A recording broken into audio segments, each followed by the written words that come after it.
नमस्कार दोस्तों, आज हम इकोनॉमी और पब्लिक पॉलिसी के 24 अगस्त के डेली करंट अफेयर्स की जो सीरीज़ चल रही है हमारी, हम उस पर बात करेंगे। ये पार्ट 1 है, छोटा पार्ट होगा, लेकिन इसमें इंपॉर्टेंट न्यूज़ काफ़ी सारी हैं। चलिए हम शुरू करते हैं। जो सबसे इंपॉर्टेंट है वो ये है कि एज़ पर नीति आयोग जो है, उन्होंने जो एस्टिमेट किया है न्यू एक्सपोर्ट स्कीम की, ये कॉस्ट जो है करीब करीब आपकी 10,000 करोड़ सालाना बढ़ जाएगी। तो जो गवर्नमेंट ने जो एक फार्मूलेट किया था, कंसीव किया था एक प्लान को, कि एनुअल एलोकेशन जो होगी वो करीब करीब 50,000 करोड़ की आ जाएगी RODTEP स्कीम के तहत, जिसके तहत अपने एक्सपोर्ट जीरो रेटेड करने की बात की गई थी। तो इस स्कीम के तहत अभी जो रिप्लेस की जाएगी स्कीम वो है extent merchant export from India scheme. फिर से पढ़ देता हूँ, extent merchant export from India scheme, जिसके तहत जो एक्सपोर्टर्स हैं, निर्यातक हैं, उनको एडिशनल बेनिफिट्स मिलने थे, करीब करीब 45,000 करोड़ के मिलेंगे फाइनेंशियल ईयर 2020 से और ये जनवरी 2021 तक। तो मैं फिर से पढ़ देता हूँ कि जो एलोकेशन होगा, जो नई स्कीम आएगी वो होगी RODTEP स्कीम, जिसके तहत एक्सपोर्ट्स को जीरो रेटेड की बात कही है। ये इंपॉर्टेंट है। और इससे करीब करीब जो नीति आयोग के एस्टिमेट्स हैं उसमें 10,000 करोड़ का सालाना बढ़ जाएगा। और इसमें जो रिप्लेस की जाएगी स्कीम वो होगी extent merchant export from India scheme. और इससे जो निर्यातकों को जो बेनिफिट होने की बात कही जा रही है वो होगी 45,000 करोड़ फाइनेंशियल ईयर 2020 से जनवरी 2021 तक। चलिए अगली न्यूज़ जो इंपॉर्टेंट है वो ये कि 412 इंफ्रा जो प्रोजेक्ट्स हैं, ये स्लो होने की वजह से या इनकी कॉस्ट ओवर रन करने की वजह से ये करीब करीब 4.22 लाख करोड़ की इनकी कॉस्ट बढ़ गई है।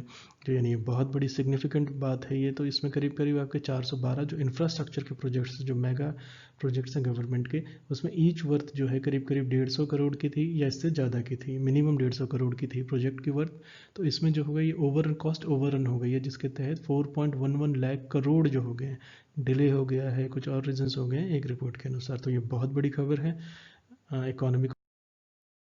और इसमें जो अगली इंपॉर्टेंट न्यूज़ है वो जो स्पेक्ट्रम की जो इरोड कर जाएगा, स्टे की मतलब गवर्नमेंट की थोड़ी सी असहज स्थिति हो गई, तो वोडाफोन का जो टोटल ड्यूज़ है वो करीब करीब आपका 2 लाख करोड़ के करीब हो गई हैं अब, जिसमें जबकि जो स्पेक्ट्रम की जो वैल्यू है वो 98,000 करोड़ की है। तो ये गवर्नमेंट जो है एक तरीके से पशुपेश में आ गई है कि इसमें आगे किया जाए। तो एडजस्टेड जो ग्रॉस रेवेन्यू है, जिसको लेकर सुप्रीम कोर्ट ने काफ़ी स्पष्टता से कहा है कि जो स्पेक्ट्रम जो है, अगर आपका लाइसेंस दिया जा रहा है तो आपको उसकी मिल्कियत नहीं मिल रही है, मिल्कियत उसकी गवर्नमेंट के पास रहेगी एज अ ट्रस्टी की हैसियत से, जो जनता के पैसों की एक ट्रस्टी होती है। तो इसको लेकर के रीथिंक करने की बात कही गई। आरकॉम ने कहा है कि वो लिक्विडेशन की तरफ चले जाएंगे, अब सुप्रीम कोर्ट ने कहा है। तो ये सारी बातें हम कर चुके हैं पिछले लेक्चर्स में डिटेल में। चलिए हम इसको आगे देखते हैं। तो अल्टीमेट लूजर जो होगा इसका वो सरकार ही होने वाली है। तो दिस इज़ बिकॉज जो वैल्यू है जो स्पेक्ट्रम की, जो ऑपरेशनल करेंटली हैं वो एसेट करेंगे, वो लीज करेंगे, उसको उन्होंने कम आंका है।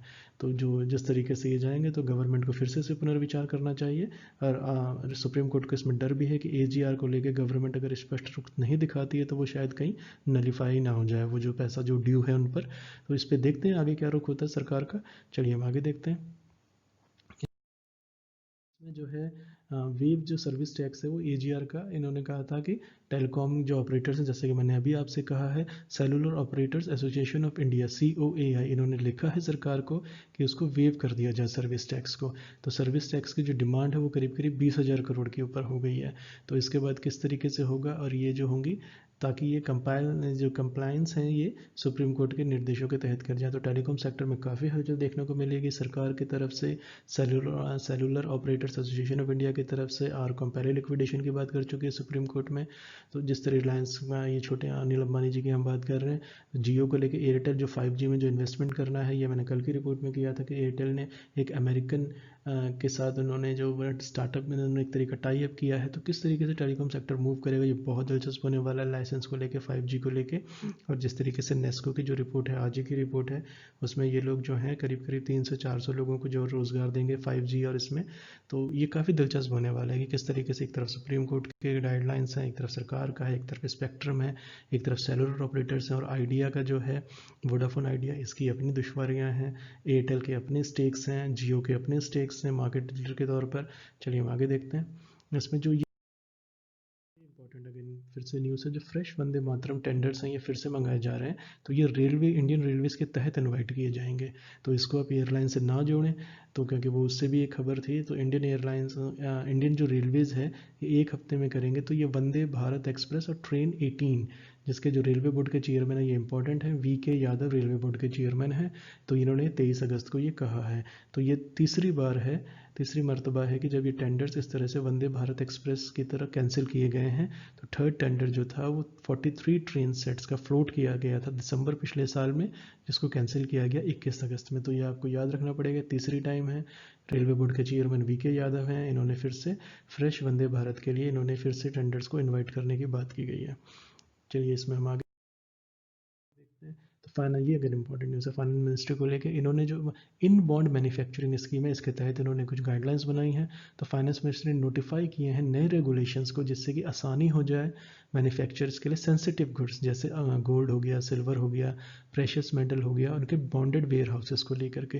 तो इन बॉन्ड मैन्युफैक्चर स्कीम ये फाइनेंस मिनिस्ट्री की तरफ से जो अभी रिसेंट गाइडलाइंस आई हैं बहुत इंपॉर्टेंट होने वाली हैं। जो इन चेंजेस के तहत जो इन बॉन्ड मैन्युफैक्चर हैं ये एक तरीके का फेवर्ड ऑप्शंस फॉर एक्सपोर्टर्स बन जाएगा।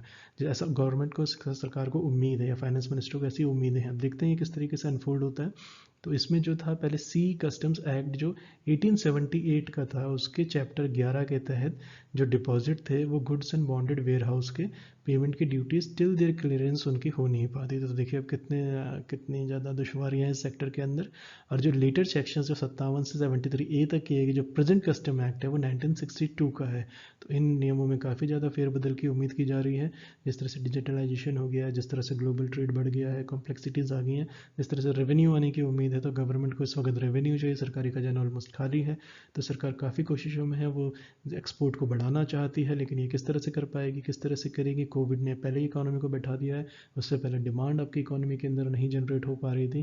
तो काफ़ी ज़्यादा दुश्वारियाँ, काफ़ी ज़्यादा मुश्किलों के बीच में और 5 ट्रिलियन की बात की जा रही थी। लेकिन अगर ऐसा करते हैं 8-9% की ग्रोथ से ही, मैंने फरवरी के किसी लेक्चर में कहा था कि अगर आप 8-9 से करते हो आपको 22 साल लगेंगे।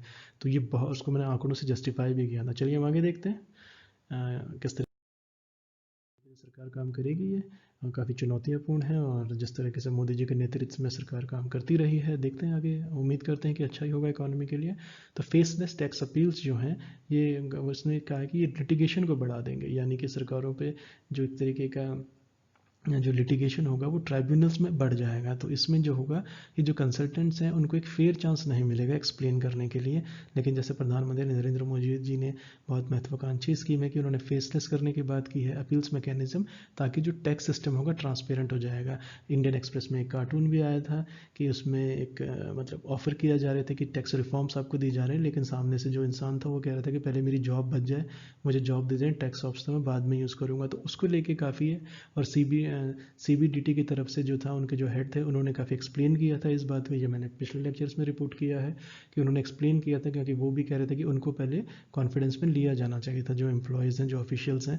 लेकिन अब खैर वो मामला निपट गया था। लेकिन अब जो होगा, जो ये नया फ्रेश आउटलुक आया वो ये आया है कि लिटिगेशन जो होगा ट्राइब्यूनल में बढ़ जाएगा इससे। तो एक तरीके का जब आप इसका एनालिसिस करेंगे, जब इसका क्रिटिकल आप इसका रिव्यू लिखेंगे या क्रिटिकल एनालिसिस करेंगे, तो आपको ये सारी बातें आंसर में लिखेंगे तो आपके आंसर की वैल्यू बढ़ जाएगी। चलिए इसमें अगली इंपॉर्टेंट न्यूज़ है वो ये है कि टैक्स मॉब जो है वो डिक्लाइन शो कर रहा है। तो जिसमें सेंटर का जो होगा डबल डिजिट का डिक्लाइन दिखाया गया है और ख़ासतौर से मेट्रो के अंदर ये दिखाया गया है। तो सेंटर का जो टारगेट था वो 13.2 ट्रिलियन रुपीज़ का टारगेट था, जिसको डायरेक्ट टैक्स कलेक्शंस जो थे वो म्यूट हो गए हैं सेकंड कंसेक्यूटिव क्वार्टर के अंदर। यानी इससे मैं भी जैसे इकोनॉमी की बात कर रहा था, सरकारी खजाना खाली है, सरकार के पास चुनौतियाँ बहुत हैं, सरकार को टैक्स चाहिए, सरकार को, और ये दूसरा बोरिंग पे जाएगी सरकार। तो जिस तरह से उस पर हम बात करेंगे इकोनॉमी की दुश्वारियों पे, डिटेल्ड फीचर बनाऊंगा मैं उस पर।